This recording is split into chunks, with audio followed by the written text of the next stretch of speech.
My guest tonight is a lovely and talented actress who incidentally is married to baseball player David Justice, and I'm proud to say that during the strike she did not go with a replacement husband. Please welcome from, I think she's in Australia, right? Halle Berry. Please say hi, folks. Hi, Halle.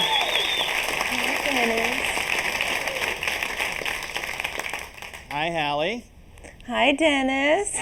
How are things down under? Pretty down under. What's that behind you, babe? It looks like Mothra. Oh, it's that opera house. That's the opera house, yeah.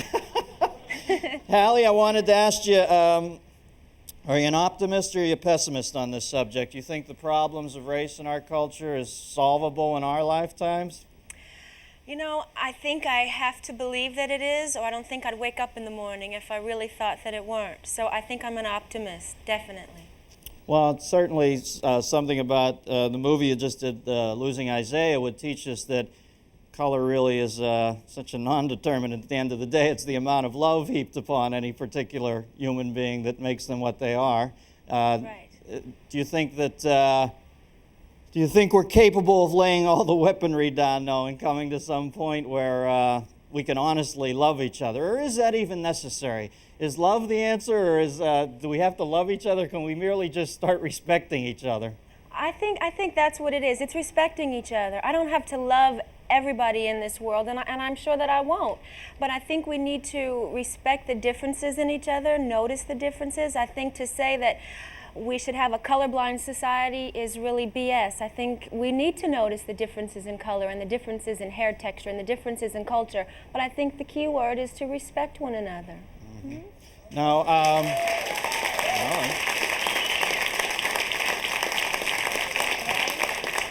Now, I went to see the Flintstones.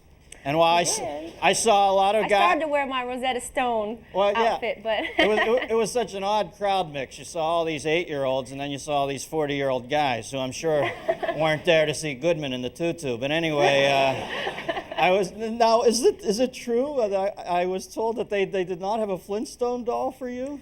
No, they didn't. What's the didn't. thinking behind that? Did they ever tell you the truth, or...? There is no thinking behind that. That's the point.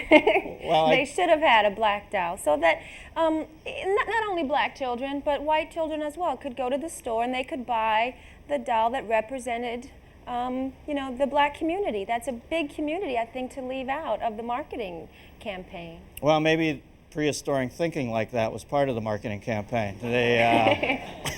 Maybe they carried it a little too far. What about what do you think about affirmative action? Do you think that's going to work, or does that fan the flames of racial strife in this country? I think we definitely need affirmative action. I know people that have jobs today because of affirmative action. I think if we lose affirmative action, we're taking 10 steps backwards.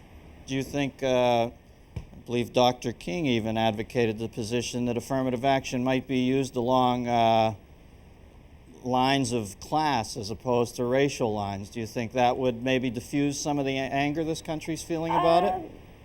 I think so. I think many times we use issues sort of as an excuse to be angry. I think many people are angry in general, and it has nothing to do with affirmative action. They're using that as sort of a scapegoat, as I think we do many times. Right. Well, we have a phone call for you. It's line 3 from Adam from Hilltown, Pennsylvania. Adam, you there? Yeah. How's Eve? Go ahead. All right. Do fat people deserve the same sympathy as other minorities? Do what? Do fat people deserve the same sympathy as other minorities? Even more so. They're bigger. They need it. I think everybody has got to lighten up a little. You know, when you say something like that, that is not to cry fat people. Everybody is part of the human collective. We can all be poked a little fun at, for Christ's sake. I'm not going to ostracize people and treat them like Fabergé eggs. It was a little bit of a joke, okay? Lighten up. Yeah, fat people, obviously. Halle, what do you think? You think they deserve them? Yeah, I agree. I think sometimes we do need to lighten up a little bit. There's got to be room for humor, in this life. I think when it gets to be really offensive, then I think we've crossed the line. But I think jokes are fine. Jokes are fun. And Adam in Hilltown, I would remind you when she said we all have to lighten up, she wasn't making a joke. Okay, line 2, we've got Dan from Nashville, Tennessee. Yes, Dan, I think Southerners receive the same sympathy as racists. No, go ahead. You already had a preconditioned idea there. No, what I wanted to ask Halle. Good for you. I know what you just said, that everybody, of course, we have to recognize everybody's different ethnic background, but like Cicely Tyson said a few years ago, there should be room for just go ahead and play the part, no matter what ethnic background you have. I believe that's the way it should be. Right, I believe that too. I think I strive in my career to get roles that just call for a woman in her 20s, be she black, white, or sky blue pink. But what I do think is not realistic is to say that people that come up to me and they say, you know, I'm colorblind, everybody's the same to me. I think that's BS. I think if you look at me and you look at Dennis, you see that we're different. And I think you should be able to see that difference and appreciate the difference and respect the difference. But I don't think you should be hired because of my skin tone or his skin tone. Right, and Cicely Tyson shouldn't have to play strictly Italian parts. Exactly. Line one, we've got Tim from Charleston, West Virginia. Tim? Hey, Dennis. How you doing, man? Oh, man, this is a great honor to talk to you, sir. Well, thank you, Tim. And Halle, you look beautiful, and Well, thank you. I would like to thank Halle, I Dave think we Justice. control this guy's life. Let's make. Well, you know, I'm just grateful. Let's get together and make him Let's do go for it, something weird. Dennis.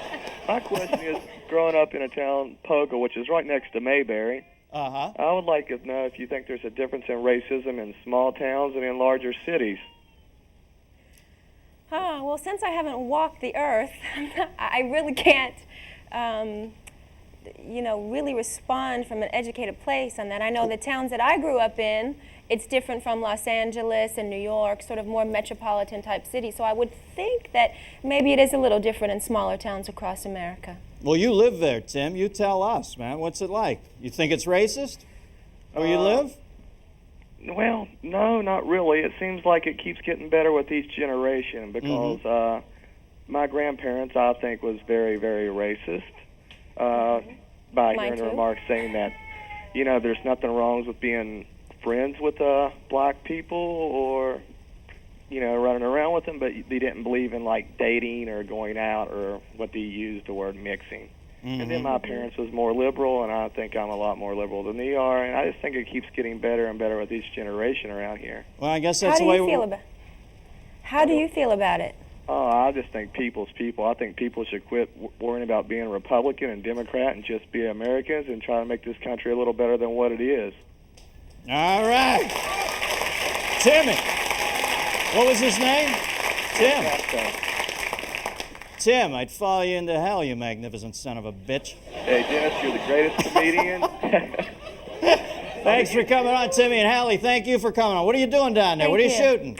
I'm filming a movie for TriStar called Race the Sun with Jim Belushi. All right, say hi to Jimmy. You have a good time down there. Does the I water will. really go down the toilet the other way? I haven't tried that. Okay, you got to watch. Somebody told me that, but maybe it was Tim Leary. Okay, take care of yourself. Bye, Halle. Bye-bye. Bye-bye.